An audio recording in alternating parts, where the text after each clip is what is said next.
SCP-1762, Where the Dragons Went. Yeah, dragons are mythological creatures, but for a long time, as a kid, I kind of thought it was just another version of a dinosaur, believe it or not. Then I started finding out the difference between science and mythology and stuff like that, but that's where my imagination went. But I always did wonder, how would they explain the inventions of the dragons, or, you know, the concept of dragons and where they went to? We're going to find out today from SCP Explained. Make sure to head on over to their channel and subscribe, guys. Hit the notification bell, and if you like reaction videos, make sure to subscribe to my channel as well. Let's get into this reaction. In the office of SCP Foundation researcher Yoshihiro Takanaka, there sits a small containment capsule filled with ash. All that's left of a neutralized SCP-1762.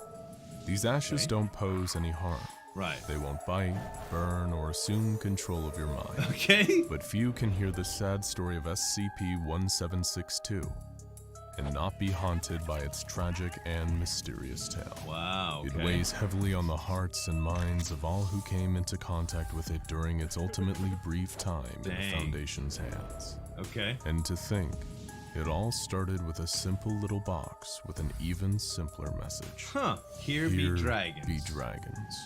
The box, to look at it, was really nothing special. Right. A simple cardboard box, 32 centimeters by 20 centimeters by 26 centimeters. Okay. Spray painted silver inside. They just discovered it? Its short message scrawled across the lid in black permanent marker. It appeared on the doorstep of Foundation agent Scott Thomas, who, after determining it wasn't a bomb, anthrax, or a deadlier kind of anomaly, turned it into his superiors. That's when it became Yoshihiro Takanaka's little pet project. Okay. Safe-class SCPs are rare treats for any overworked Foundation scientist. Because they The box itself, known as SCP-1762-1, is certainly important. But what's really interesting is what resides within the box. If you'd open the box yourself, you'd find that it's empty. However, when the box chooses to open itself, it's an entirely different story. All right. The box would sometimes open and emit great plumes of thick black smoke that would quickly dissipate. Around 20 seconds after this, an SCP-1762-2 would emerge from the darkness of the box. A dragon. 1762-2 is the collective names given to all the beings that exit 1762-1. Okay. Which are, as you may have guessed, dragons. Eastern, Western, big, small, and presenting in a rainbow of colors. These dragons appear to be living origami sculptures made from common paper, and have been known to fly together in large groups and interact playfully with nearby humans. Playfully? These little paper dragons would then swoop around their containment chamber, delighting all who were fortunate enough to see them for up to 3 hours. At which point smoke would begin pouring out of the box once more, and the dragons would return home. Can you imagine? It's like the dove's trick that magicians do, except with paper dragons. And the lid would close once more. I used to make origami The dates on which the box would open were seemingly random and indeterminable, and didn't appear to work by any kind of external logic. And what's more, the box would sometimes act as a hub of communication between this world and another, known simply as fantasy. Messages written or carved into various materials would appear on the lid of the box, mostly after instances of 1762-2 emerging. This communication, though, would always be one way. Attempts to pass messages back through the box never resulted in success. The Foundation staff could only be observers of the strange world of fantasy, never active participants. So why is this particular SCP considered so tragic? We're going to answer that question right now. But just know that what is learned cannot be unlearned, as much as you might wish you could forget. If you're ready, then it's time to learn about a period of time that lasted just under a year, during which a strange and sad series of events took place, now known as the Jabberwocky event. I've heard that word a few times before. Dragons from safe to neutralized. You've seen that SCP-1762 would communicate with Foundation staff via written messages after each instance of the box opening. The very first message the box gave up after arriving at the site read, "You have found us. Thank you. It has been so long since we last saw each other, friends. The peace has been upheld. The giants and behemoth have kept their word and have not caused any trouble since you last came and gave the order. We missed your company. How has your family been? Do you know how to work your room? You are welcome to visit anytime. Later it gave another message, expressing confusion and concern on behalf of Fantasy's inhabitants. Right. It's strange to see how much your world has changed. It is even stranger to see how we now appear in this place. In Fantasy, we are much bigger. Right. Or maybe you've grown taller. Fantasy is still the same. We hope you can visit us like you used to. Though our room is as grand as ever, because they don't know how to appears visit. Yours has shrunken. We do not understand. The rooms were supposed to be maintained, as was our agreement. Please restore the belief. Things got worse during the next stage of the event. The box opened. Only 20 paper dragons exited. This time, though, they did not fly, and instead walked slowly across the ground. This was the message that accompanied this sorry parade of dragons. Friends, we apologize for our few numbers. We have had to remain in Fantasy for quite some time. The others are growing impatient. We are trying to keep the peace, but please, for all of our happiness, repair the room quickly. We know you are trying. Your family is the most imaginative of us all. What the heck, Naturally, Foundation scientists were concerned. They weren't sure what exactly the messages were referring to, or how they could possibly help the inhabitants of Fantasy. Of course, things only got worse. Only 10 dragons appeared the next time, along with a few balls of crumpled up construction paper that shook violently before stopping all movement entirely. They're dying. This message accompanied it. The giants were foolish. Your room was not ready to accept them yet. We're sorry, friends. We hope that we can still see you, but time is growing short for our happiness. Wow. And sadly, this message spoke the truth. As the next time the box opened, only 5 dragons exited. They were carrying the following message and flew straight back into the box after depositing it. Foundation staff's looking so rough.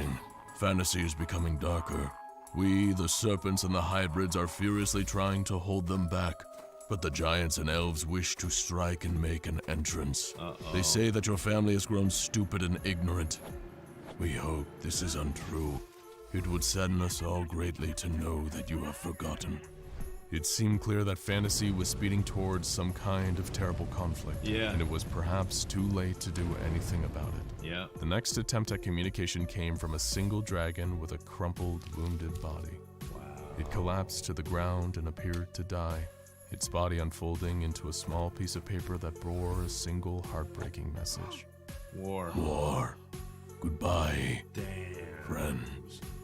But 2 hours after this message was delivered, something happened. The lid opened again, only this time the box let out a huge jet of white-hot flame, reaching temperatures of 1700 degrees Celsius. The terrified and confused researchers heard roaring and the sounds of an intense battle from within the war is coming out the box. Many of the observing staff found themselves overcome with emotion, afraid that they were perhaps witnessing the death of Fantasy play out in front of them. And even hardened Foundation researchers and guards were moved by the event. At 8 p.m. that night, the box ejected a huge quantity of paper. The majority of it was either torn, burnt, shredded, or crumpled into balls. And all instances of 1762-2 were announced deceased upon official examination.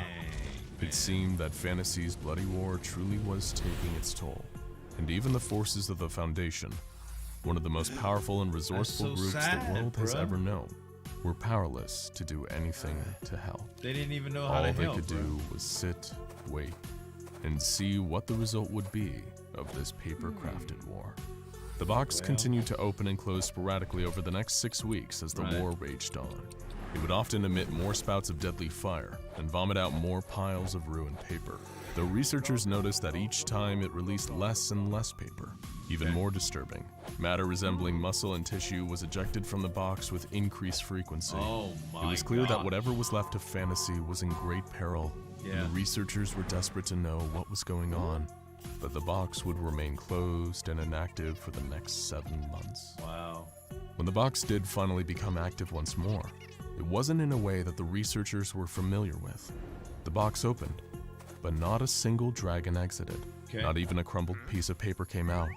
Instead, researchers found what appeared to be an ancient and desiccated scroll of parchment. The words written on it were smudged, and some were stained with blood. It made clear that things had fallen further into darkness than they had ever before. The message read, "Are you still out there, friends? We miss you dearly. Fantasy is no longer safe. Our haven, your beautiful creation, is gone. The giants are dead. The centaurs are dead. The birds have fled. We are going to bury your room. We cannot risk hurting you. This is our goodbye. That's smart. Maybe one day, your family can build another room. This may be a hollow hope, but we will cherish this thought. An hour later, so the box began to convulse violently and let out more plumes of thick black smoke. For a moment, the researchers entertained the hope that it might be the return of the dragons. The room got unburied. The box began to sag, tear, and collapse, as though it was on fire on the inside. Parts of the box began to char, and small holes were burned through the silver paint. Or perhaps the saddest of all, the words "Here be dragons" were burned from the box. So maybe not long after, that was actually one more message appeared inside the box. That was a papyrus scroll depicting a hand-drawn image of a beautiful mountainous landscape with huge trees and waterfalls. Look how pretty. In the distance, a dragon appears to fly away for the last time. A message written on the back read as follows: Master says that we won't see you again. We are sad, so are the remaining others. We once filled each other's heads with dreams and goals. It is so sad that we cannot share them any longer. Master says we have to go. He says that he will make us a new fantasy. All right. He says you cannot be a part of it. We are sad. We love you. We will not forget you. We are scared. Will you forget us? You're still right about you. When this document was removed, streams of salt water began to leak from the box, healing its burn scars. A few minutes later, the box was returned to its original state, save for one big difference. The text scrawled on the lid no longer read, "Here be dragons." Now, it said, "Here were dragons." So that was them sealing it off, I guess. The box, now neutralized, would sit in Yoshihiro Takanaka's office for commemorative purposes, never to release another message. I thought the SCP Foundation would have neutralized In it, 2015, but they got neutralized. SCP-1762 spoke to us one more time. Okay. The box shook and began emitting great plumes of purple smoke before it fell to the ground. All right. There it ejected two objects: a purple crystal, later identified as an amethyst, and a large leather-bound book. All right. The box continued emitting smoke for another 40 minutes before finally disintegrating. Upon further inspection, there was a single message carved into the amethyst. One last time. And what about the book? Consider the greatest fear of the inhabitants of fantasy, that they would one day be forgotten. Forgotten and left behind It's to tell them about it.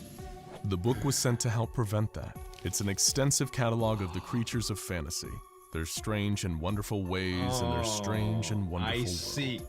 Even if they're gone, it's like the story of how fantasy and was perhaps created, one day which dragons we'll are tell you fantasy. those stories too. Oh, but that's man. a tale for another day. That's so good, dude. That's so good. It all came together at the end. That's how fantasy was created. That's an awesome freaking story, man. I loved it. Guys, make sure to check out SCP Explained, as well as another couple videos that I reacted to from him. Thanks so much for watching. As always, this is Zueljin signing off, and we'll see you next time. Break it down.